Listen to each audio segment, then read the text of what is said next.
So you might also come to a point with your Bose Soundlink color Bluetooth speaker that you need to do a full factory reset on it. Now, you might want to do this for one of two reasons. The first thing is troubleshooting, like if this is not responding or if it's not connecting to your Bluetooth device, not syncing, anything like that, you're having sound issues.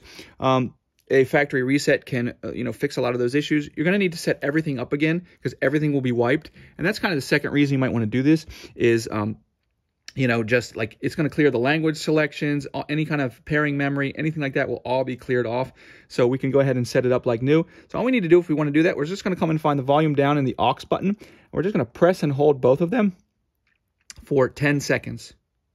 Just keep holding, keep holding, keep holding. Make sure that, and by the way, make sure that it's hooked up to power when you do this. So you see it was on, it's just been turned off.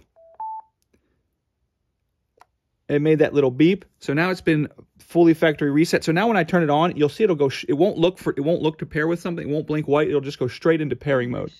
To select English, press and hold the play pause button. And see now it's prompting me to select the language and everything like that because it's English, press and hold the play pause button. So everything's being set up from brand new.